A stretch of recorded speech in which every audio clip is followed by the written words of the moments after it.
This podcast is supported by listeners like you. We're grateful for your tax-deductible donation at newthoughtphilly.org or the link in the episode description. A practical prayer is a prayer that works. These discussions between Reverend Bill Marchione and Carol Lawrence dive into the details of how it works and how to work it. Reverend Bill is a New Thought minister and the author of Practical Prayer for Real Results. Your new life begins with a new thought. Carol Lawrence is on a spiritual quest, finding the New Thought teaching after decades on the pulpit in 3 different traditional denominations. I've got some questions. Together, they're exploring the philosophy and activities that come together from many of the world's religions to create the practical spirituality that is New Thought.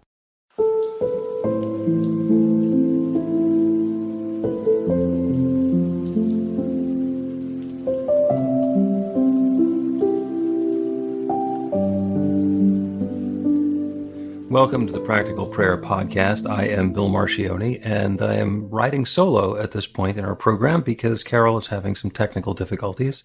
God willing, she'll be along momentarily. But in the meantime, I have the opportunity to talk to myself and at the same time talk to you.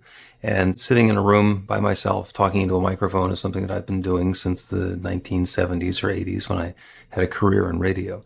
So what I wanted to do is get back to the fundamentals, to the basics of practical prayer. I had a wonderful experience in the last week. I was contacted by somebody brand new who grew up as a Baptist and is now involved in metaphysical teaching, is learning to do affirmative, essentially practical prayer from a different teacher. I found my podcast and I had some questions and wanted to be able to work through some of the details on her process. So we spent some time together in a practitioner session, essentially. And what I wanted to do is today go over what happens when you're working with somebody to have them do practical prayer with you, and also the fundamentals, the basics of practical prayer. So to make it very simple, the fundamental belief in the New Thought teaching, and it shows up in different ways, different times, different branches of New Thought. There is one. There is one power and presence, one divine source of everything that exists everywhere. And it doesn't matter what we call it. We can call it spirit, we can call it God, we can call it Mother Nature, we can call it the Big Bang, we can call it in the beginning there was darkness and void and God said. Whatever it is, there was one. In the beginning, there was only the one. And then, when that moment of creation happened, it started sharing itself, differentiating itself as all sorts of different parts of creation. And whether the story is the one from Genesis, where things that started being added by the infinite. God created more things and made the differentiation intentionally that way. Or it's evolution, as we've gone through the 14 billion years of history, as simple things got more and more complicated and life came along, and that's we're differentiated and individualized now. But the fundamental notion is that there is one, and that one started with the intention to create what exists. The reason that's so important is because knowing that there's only one, I know that everything is that one, taking its own aspect, taking its own form, and that everything includes me and each of us. So all of the ideas that we have, all the thoughts that we have, all the capability we have to think or to create or to love or to exist in the world is that one expressed in its own way. So I know that since it all started with an idea, consciousness, conscious intention of let there be or bang or whatever that is. Everything is that one unfolding in its own way. Everything is consciousness taking its own expression. And that consciousness is shared by everyone. Now there's consciousness that I'm aware of. I call my consciousness and you would call your consciousness. But down at a lower level than that, there's a subconscious. And it's below our level of awareness and it is not separate. There is one subconscious. That subconscious is the creative power. It's the one that responds to the intention. It's the one that when the infinite said, let there be light, said yes, and there's light. Or when the impulsion for the Big Bang happened and it started to explode, it is that law, that creative law, all the natural laws of the universe are responding. And now the reason that's really important is that if there's only one creative law, there's only one subconscious, that means that we are all using the same one.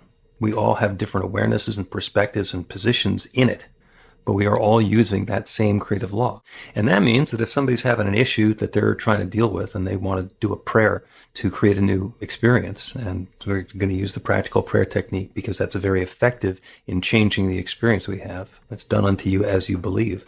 It doesn't really matter who does the prayer. I can say a prayer for myself to have something wonderful show up in my life, or somebody else can do the same prayer for something wonderful to show up in my life. And as long as I don't have a belief that's standing in the way of that, the prayer works. So we can do prayer work with somebody else. So that's a long setup to try and explain how it is that a practitioner session goes. But it's a really important fundamental piece because that's the framework that lets the whole process work.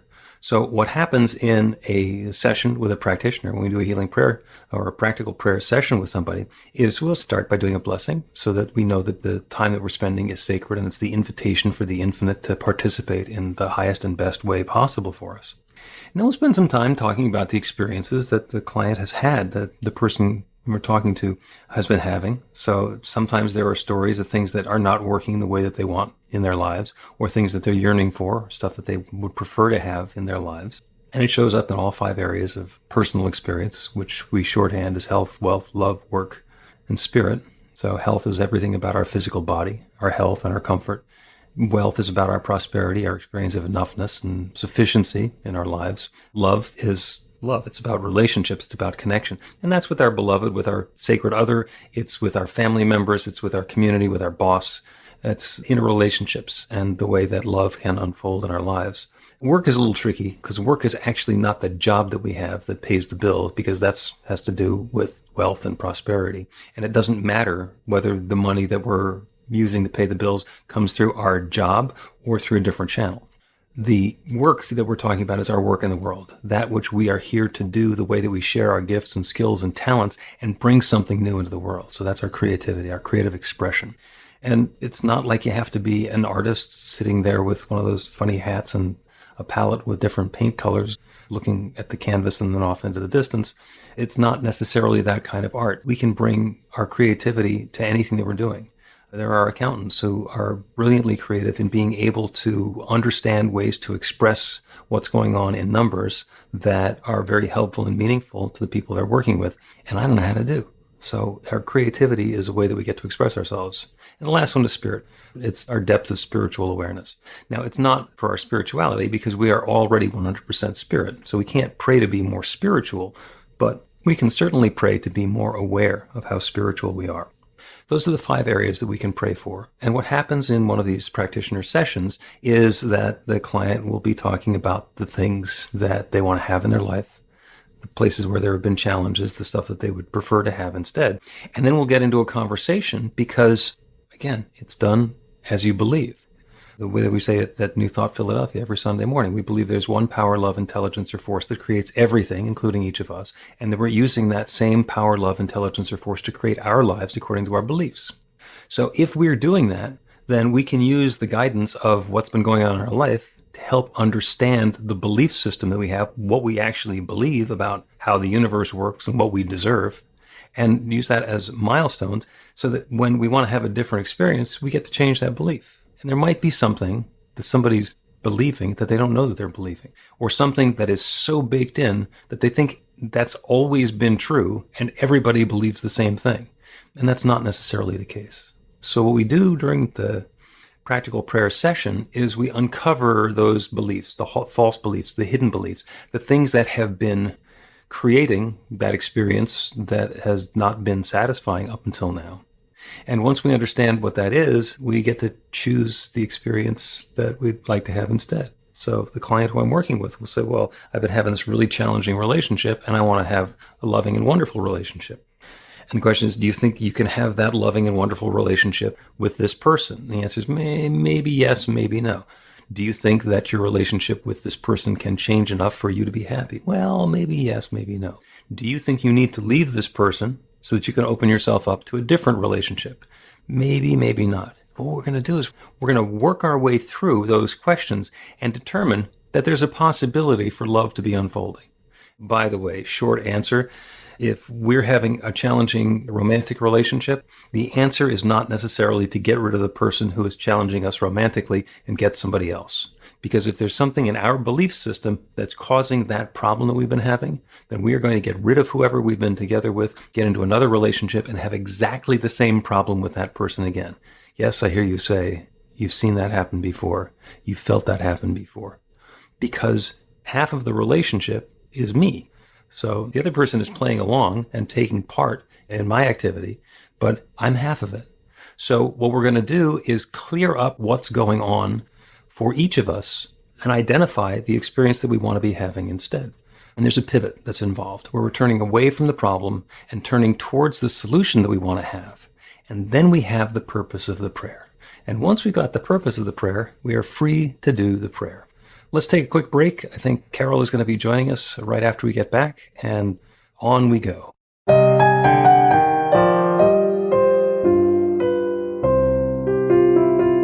It's Reverend Bill letting you know that the Practical Prayer for Real Results class is now available on demand. That's right, you can take it at your own pace, anytime you want. All of the information is at bethelight.com. That's b-the-light.com. You know where to find that stuff.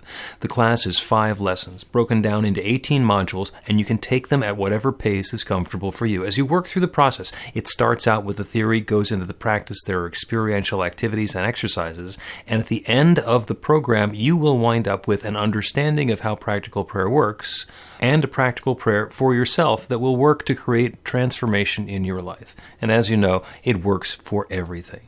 Take a look at the class online at bethelight.com. There's a sample lesson so you can see how the class is going to work for you and then dive in. The great news is it's on sale now. You can register and save $20 off of the regular price. I'm looking forward to seeing you in class.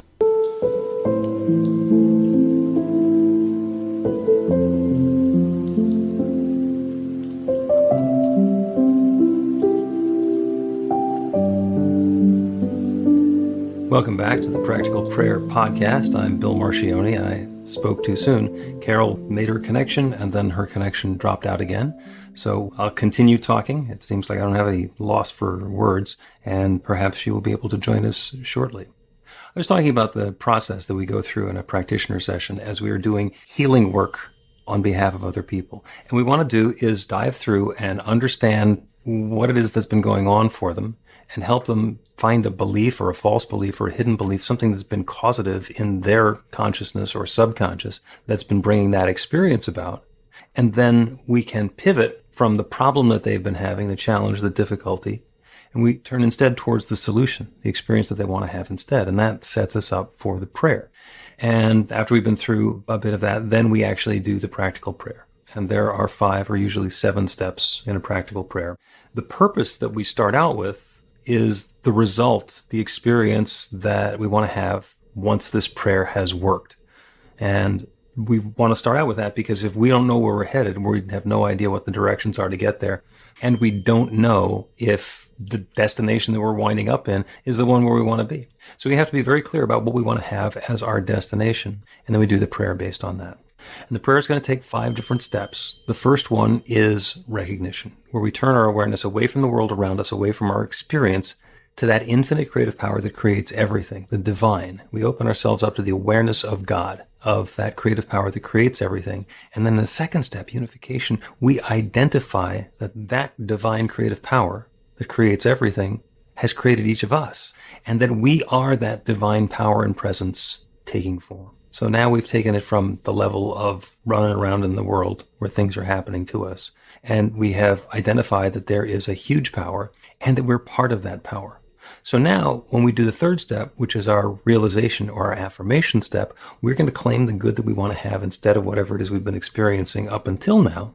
And we're going to do it with all of the power of that infinite creative law that creates everything. So it's not me saying I have a perfect relationship. It's me saying God and I together are inviting in this perfect creative relationship. And what happens to us individually is, well, you might argue with me, but you're not going to argue with God. And this is something that I'm saying on behalf of that divine creative power. And once we have made that clear, we move into a space of gratitude, thankfulness, and then we release the prayer. That's described as like planting a seed. We are not going to hold this prayer in our awareness. We're not going to continue saying it over and over again like we're doing rosary beads.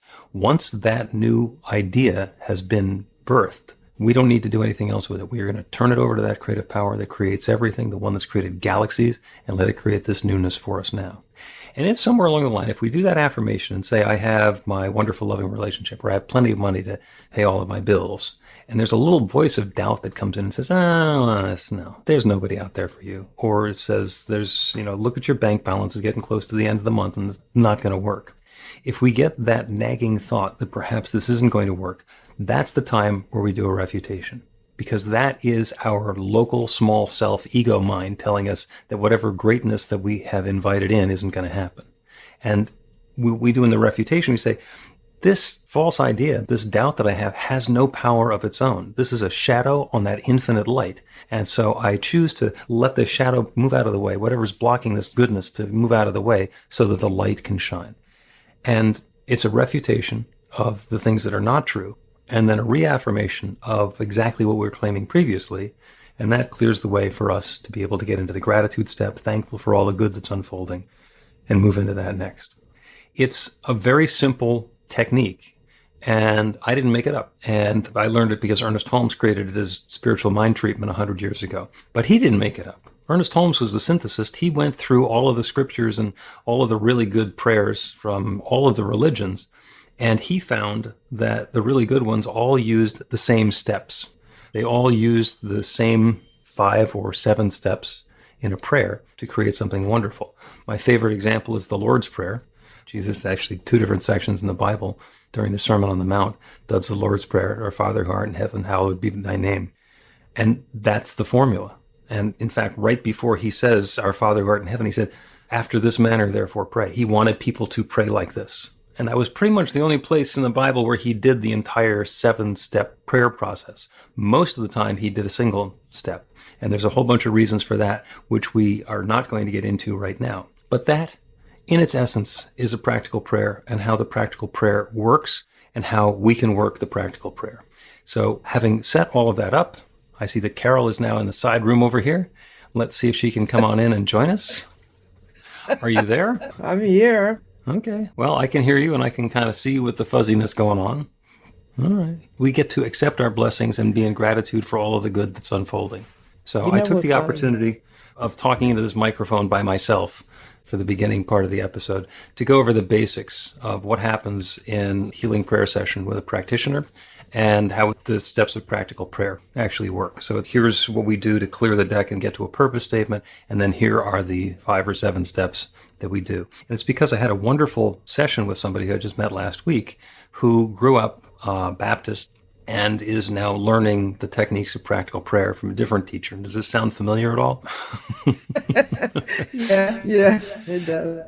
And my favorite part is that she brought to me the notion of the ACTS prayer method, which is one of those acronym ones, which is adoration, confession, thanksgiving, and supplication, which work, and it's a formula, and it's a way of working it. I have an issue with a couple of those. I think that they're not necessarily necessary. But thank goodness you are here, Carol, so you can speak briefly on the pros and cons of the ACTS prayer method and the other ones that are used in other traditional religions that you're familiar with. The ACTS prayer method is the most popular in a lot of Protestant denominations. And if I'm not speaking smoothly, it's because I hear an echo and I'm listening to myself at the same time. So I'm trying to work this out. But ACTS is acknowledgement, as you said. I have a problem with the confession part of the second part because I don't think that it's healthy. I don't think that God needs us to regurgitate what our issue is and our sins which is the word that is appropriate in that context. So I think that you can get stuck in the emotional feeling during the confession, and you're just reminding yourself of the problems and negativity and, what you did wrong. And that really promotes a negative feeling right up front. And it's interesting that that confession piece is laid juxtaposed or second to acknowledging God, which you can get into a kind of euphoric feeling, acknowledging all the goodness and wonderfulness of God and just feeling the way that you know God. You could get into that feeling, which is wonderful. And that's the recognition in the practical prayer. So that works. But then when you get into the confession, it's just like a mood that's diametrically opposed to what you're just feeling. And it also promotes a feeling of guilt, which you already have anyway. And it just makes it worse. So I'm not sure that I understand why we do that, because God already knows everything. So if you screwed up, you chewed bubble gum in church when you weren't supposed to, do you not think God knows this? If God cares, God knows. Yeah. Okay, so we moved past confession and I just threw it out completely. Well, I would like the never idea of allow- confession, but not as part of the prayer. In fact, in the description that I just gave about how we do a prayer session is we're going to look at the experience that we've been having before, and then we're going to choose something different. And there's a pivot that's involved. And that pivot is the surrender, because doing the same things and hoping for a different result is the very definition of insanity. And I didn't make that up. That comes from a lot of different directions. So when I'm putting down what hasn't been working, I wouldn't describe it as confession. And I wouldn't do it as part of the prayer, because once I get into the prayer, I want to be focused on the good that I'm inviting in rather than, oh, I'm such a lowly wreck. But for me, there is a value in being able to acknowledge whatever participation I've had in having the circumstance and the situation that's been going on. Carol seems to be having technical difficulties again, so I'll keep talking because it's what I do. The other part that I think is completely unnecessary is the supplication. And to say, I am so low down here and I'm asking God for a favor, and God will determine whether or not I'm worthy of the favor, or whether to say yes or no or maybe or later. And the way we think about this in practical prayer is that instead of supplication, we're going to turn our attention to that divine power and presence and not say that we are asking it to do something for us, but instead identify that we're part of it. That's the first two steps of the prayer. So identify God and then unify our own awareness that we are that God presence taking its own form. And so there's no supplication involved. It's about being clear about what we are intending, what we're inviting, what we would like to have change in our lives, and then call that into our experience. So it's different ways of getting to the same thing. What we do in a practical prayer is claim our power and claim the good that we are seeking, and acknowledge that that infinite creative power that creates everything is right now poised and ready to create that good for me, for each of us in our own way. We're going to take another break, and when we come back, I'm going to do a prayer for good unfolding, highest and best for each of us and for all of us. Get inspiration in an instant. God calls are the gentle and uplifting moment of truth to help you remember that the bright light of God's love is shining right now as you. It's your God Call with Reverend Bill. Start your 2-week free trial today, and you'll get a phone call 4 times a week from Reverend Bill with an uplifting half-minute message filled with insight, wisdom, story, and fun. Let your light shine. You can answer the call to listen to it live or let it go to voicemail so you can hear it later. After the free trial, your subscription is just $5.95 a month. The details are at godcall.org. God calls are disruptive, intentionally. Whenever you write something, put on a gold star. They take you away from your routine to remind you about the truth of who you really are. They come at random times between 8:15 a.m. and 6 p.m., so you won't be expecting them. And somehow, the message is exactly what you need to hear at the time. Magic is loose in the world. It's a moment of motivation in the middle of your day. Find out more and start your 2-week free trial now.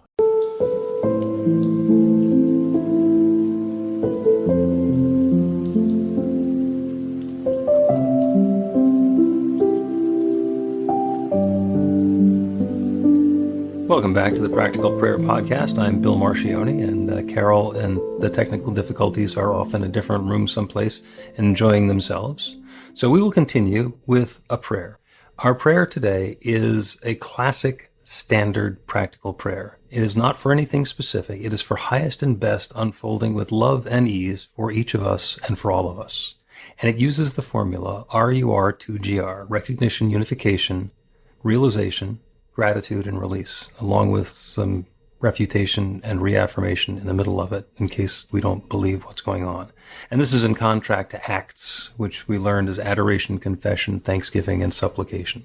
Again, the prayer today is going to be for highest and best unfolding with love and ease for each of us.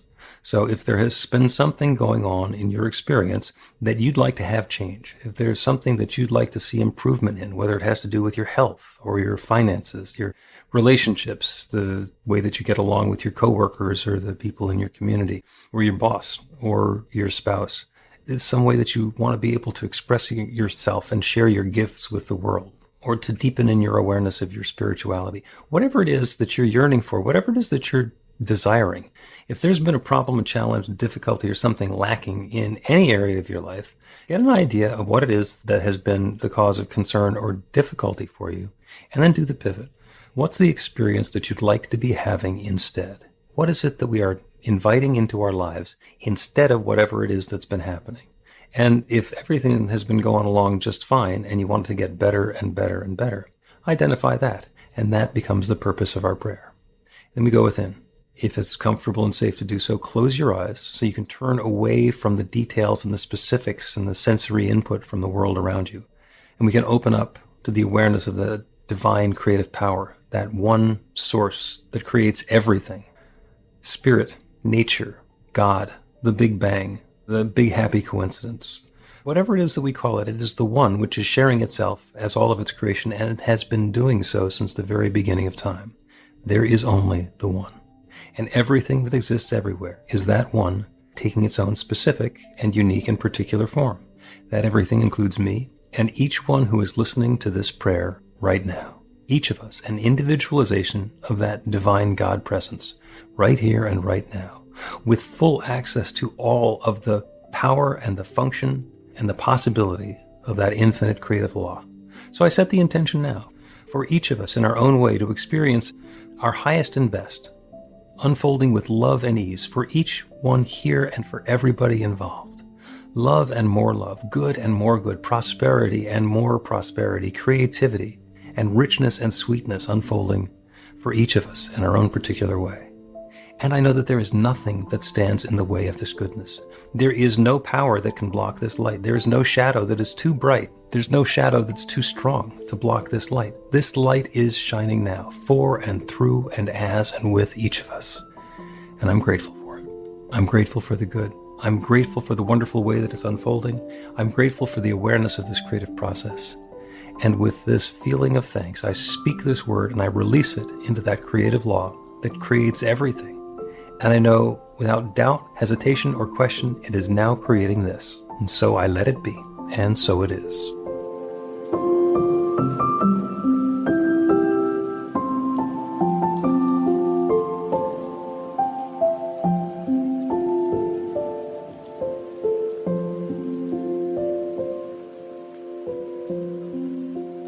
The Practical Prayer Podcast with Reverend Bill Marchioni and Carol Lawrence is a production of BeTheLight.com. be-the-light.com, where you can find more information about practical prayer for real results. Our theme is by Music of Wisdom. You can learn about the spiritual community of New Thought Philadelphia with daily guided meditations, Weekly celebrations of spirit, and Reverend Bill's classes in practical spirituality at newthoughtphilly.org.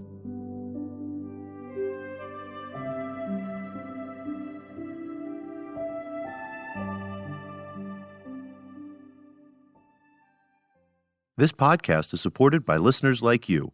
We're grateful for your tax-deductible donation at newthoughtphilly.org or the link in the episode description.